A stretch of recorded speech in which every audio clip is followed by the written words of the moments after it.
Avant Macron, les présidents sortants ont-ils aussi opté pour une campagne éclair? Les locataires de l'Élysée ont tout tenté de briguer un nouveau mandat, à l'exception de François Hollande. Si certains ont tout misé sur la dernière ligne droite, d'autres ont fait campagne pendant près de 10 semaines. Y a-t-il un meilleur tempo qu'un autre pour tenter sa réélection après un premier mandat à l'Élysée?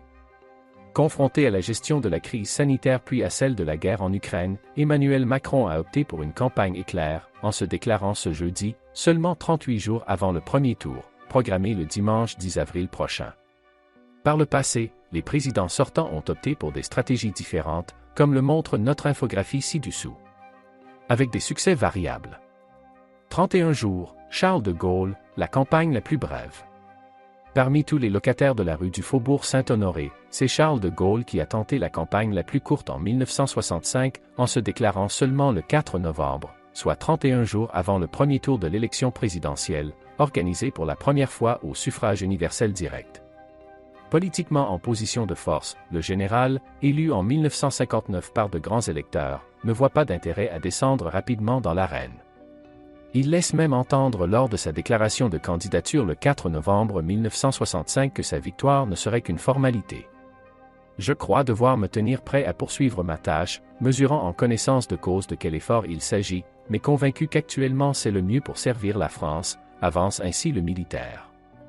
Le chef de l'État échoue cependant à se faire élire dès le premier tour. Il obtient 44,6% des voix, devant François Mitterrand, 31,7%, et 4 autres candidats, dont le centriste Jean Le Canuet, 15,6%. Le général de Gaulle l'emporte au second, avec 55,2% des voix, contre 44,8% à son rival socialiste, qui devra attendre 1981 pour se faire élire. 33 jours, François Mitterrand, le candidat qui a parié sur une campagne éclair. L'ancien président socialiste choisit une fenêtre très réduite pour convaincre à nouveau les électeurs. En s'exprimant le 22 mars 1988, il n'a que 33 jours pour faire campagne. S'appuyant sur la parole rare, théorisée par son communicant Jacques Pillan, François Mitterrand ne fait en tout que 4 meetings et limite très fortement sa participation aux interviews télévisées et radio.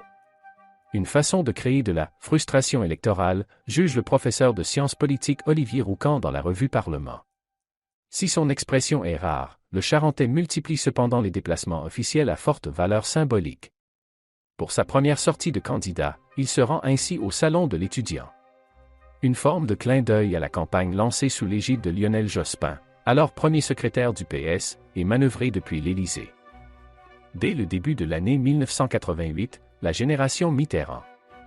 Dans toute la France s'affichent des visuels mettant en scène une petite fille, dont la main est tenue par une adulte, tout en semblant regarder vers l'avenir. Le pari se révèle payant.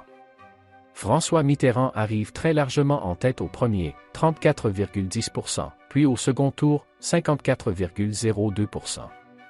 38 jours, Emmanuel Macron, une campagne bousculée par le Covid-19 et l'Ukraine.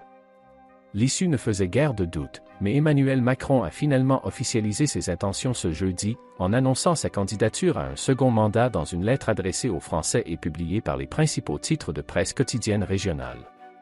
Je sollicite votre confiance pour un nouveau mandat de président de la République, explique le chef de l'État dans sa lettre.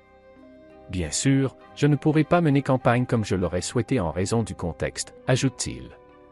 Cette candidature était dans les tuyaux depuis plusieurs semaines. Il n'y a pas de faux suspense. Jean et Envie avaient reconnu Emmanuel Macron, interrogé sur la présidentielle à venir par des lecteurs du Parisien début janvier. Mais le président de la République avait conditionné son entrée en campagne à une amélioration de la situation sanitaire, retardée par l'émergence du variant Omicron, qui a entraîné un pic de contamination au Covid-19. Emmanuel Macron avait à nouveau temporisé ces dernières semaines, évoquant dans un entretien à Ouest France, une situation internationale éminemment à risque, à propos de l'Ukraine, une quinzaine de jours avant l'invasion russe.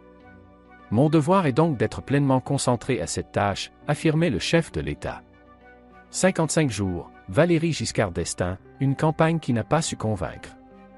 En se lançant officiellement dans la bataille le 2 mars 1981, l'ancien plus jeune président de la République se donne un peu de moins de 2 mois pour convaincre à nouveau les Français convaincus de la force de son bilan économique et que la gauche alliée aux communistes reste un repoussoir pour les Français. Le locataire de l'Élysée n'a pas de vraie stratégie électorale. Très vite, la campagne patine. Si les Français mettent à son crédit son bilan économique, le président sortant ne parvient pas à apporter de nouvelles idées alors que François Mitterrand déroule, lui, ses 110 propositions pour la France. Autre difficulté, la droite part en ordre dispersé sur la ligne de départ et compte également Jacques Chirac, Michel Debré et Marie-France Garot. Dernier coup de massue, l'affaire des diamants. Valéry Giscard d'Estaing est accusé d'avoir reçu à plusieurs reprises des diamants d'une grande valeur en guise de cadeau de Jean Bedel Bokassa, alors président de la République centrafricaine. Il a beau arriver en tête au premier tour avec 28,3% des voix, il est défait très largement au second face au candidat socialiste, avec seulement 48,24% des suffrages. L'ancien président a exprimé ses regrets des années plus tard. Je n'avais pas imaginé ma défaite parce que personne ne l'imaginait, estimait-il en 2011 sur Europe 1. Moi, jusqu'au mois de janvier, j'étais réélu assez facilement. Le résultat, d'ailleurs, c'est que j'ai fait une mauvaise campagne. Quand on pense qu'on va être réélu, on ne travaille pas beaucoup sa campagne. L'ancien maire de Neuilly-sur-Seine se qualifie pour le premier tour en récoltant 27,2% des voix, derrière François Hollande, faisant de lui le premier président sortant à ne pas sortir en tête. Il échoue finalement à se faire réélire en ne récoltant que 48,36% des suffrages au second tour. Après sa défaite, l'ancien président fait savoir par son entourage qu'il considère qu'il lui a manqué 15 jours pour gagner. 69 jours, Jacques Chirac, la plus longue campagne.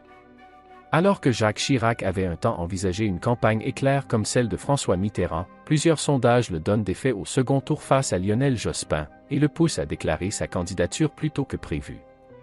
Le Corrézien entre officiellement dans l'arène le 11 février 2002 lors d'un déplacement à Avignon. Après des premières semaines de campagne durant lesquelles il peine à trouver son rythme, le candidat choisit finalement une stratégie réactive, comme l'explique Libération. Les déplacements ne sont jamais annoncés plus de 3 jours à l'avance et se concentrent principalement sur la question de l'insécurité. Il laisse les images des journaux télévisés parler pour lui tout en raréfiant sa parole directe. La méthode permet à la fois d'échapper aux questions sur les sujets qui ont empoisonné son septennat, comme l'affaire de la cassette mairie, qui accuse notamment Jacques Chirac de malversation financière, mais offre également l'occasion de prendre de la hauteur. Alors qu'aucun sondage n'a envisagé cette option, Jacques Chirac se retrouve finalement qualifié au second tour face à Jean-Marie Le Pen et non Lionel Jospin, à la surprise générale.